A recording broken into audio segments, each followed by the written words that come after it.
যে মুহূর্তে 22 তারিখ থেকে নির্বাচনী গণসংযোগ সহ আদার্স প্রোগ্রাম করা সম্ভব হবে, আমরা 22 তারিখ থেকেই আমরা গণসংযোগের জন্য সব আমরা সাংগঠনিকভাবে প্রস্তুতি আমরা নিয়ে ফেলেছি।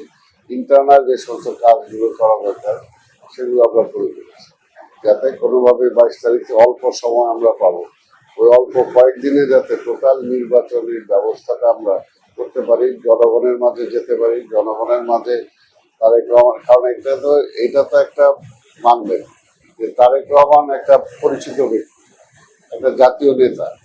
কাজে অন্যান্য প্রার্থীর জন্য যেরকম প্রচার করে প্রার্থীকে পরিচয় করাতে হয়, তারেক রহমানকে তার পরিচয় করানোর কোনো বিষয় নেই। এটা একটা অ্যাডভান্টেজ আমাদের আছে, জাতীয় নেতা উনি, কাজে সেই অ্যাডভান্টেজটা আছে। আর বাকিটা হলো যে ইলেকশনটাকে গুছায় করে নিয়ে আসা।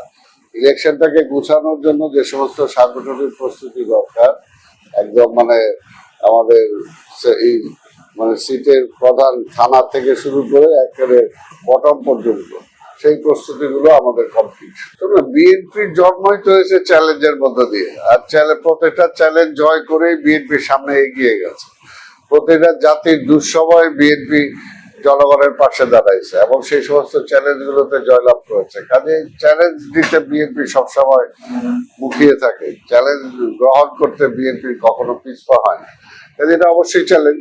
স্বাভাবিকভাবেই আমাদের চেয়ারম্যান তো এখানে প্রার্থী ছিল না, এখানে চেয়ারম্যান পরবর্তী পর্যায়ে দল এবং জনগণের অনুরোধে তিনি এখানে প্রার্থী হয়েছেন, যেহেতু এইটা বেগম খালেদা জিয়া একসময় এখান থেকে ইলেকশন করেছেন। এটা এবং আমাদের চেয়ারম্যানের জন্মের পর থেকে বেড়ে ওঠা থেকে শুরু করে তার জীবনটাই কেটেছে এই সিটে। এখানে এটা তো তারও একটা পার্সোনাল অ্যাটাচমেন্ট আছে, এই কারণে তারও একটা আশা আছে। সবকিছু মিলিয়ে যেটা আমরা বলবো যে উনি এখানে প্রার্থী হয়েছেন এবং আমরা প্রার্থী হওয়ার সাথে সাথে জনগণের মধ্যে একটা বিশাল সাড়া পড়েছে, বিশাল সাড়া যে আমাদের সন্তান, আমাদের ভাই, আমাদের লোক, এই হিসাবে একটা সব জায়গায় যদি মনে করেন তার বাবা ছিল সেনা প্রধান, তারপরে হচ্ছে রাষ্ট্রপ্রধান, তার মা ছিল বাংলাদেশের 3 বারের প্রধানমন্ত্রী।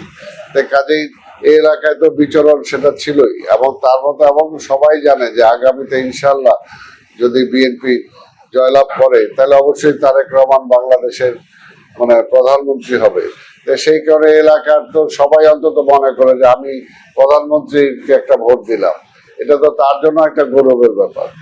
যে সরকার প্রধান হবে তার জন্য আমি একটা ভোট দিলাম, এটা তো একটা গৌরবের ব্যাপার। কাজেই এটা তারা সেভাবেই নিচ্ছে। জনগণের মধ্যে ব্যাপক সাড়া, যেটা বোঝানো যাবে না, যে জনগণের মধ্যে ব্যাপক সাড়া তারেক রহমান সম্পর্কে, যে না এটা আমরা খুশি, এটা আমরা গর্ববোধ করতেছি যে উনি আমাদের এখানকার প্রার্থী। একটা হলো প্রত্যাশা তো আছেই, সেটার জন্য যে বললাম চাপটা কমে গেছে যখন জনগণের মধ্যে আগ্রহটা দেখেছি আমরা। যদি জনগণের মধ্যে আগ্রহ না থাকতো তাহলে তো আমরা চাপ ফিল করতাম। কাজে জনগণ যেহেতু নিজেরাই অ্যাকসেপ্ট করেছে, কাজে আমরা তো অনেকটা চাপ মুক্ত বলা চলে। কারণ প্রার্থীটা হলো তারেক রহমান, এখানে অন্য কেউ প্রার্থী হলে সেটা একটা চাপে থাকার সুযোগ ছিল। বরঞ্চ এখানে তারেক রহমান যে ব্যক্তিটা, তার ব্যক্তি ইমেজেই তো আজকে জনগণকে সে আকৃষ্ট করে নিয়ে যাচ্ছে, তারপর সে দলের প্রধান, তাই না? সেই কারণে আমরা কোনো চাপ ফিল করতেছি না। এবং জনগণ প্লাস কর্মীদের মধ্যে একটা বিশাল উৎসাহ আছে। কর্মীদের মধ্যে বুঝেন যে বিভিন্ন রকম পছন্দ না পছন্দ থাকে, এই ব্যাপারে তার পছন্দ না পছন্দের কোনো ব্যাপার নাই। এটা দলের চেয়ারম্যান প্রার্থী, এটা তারাও খুশি।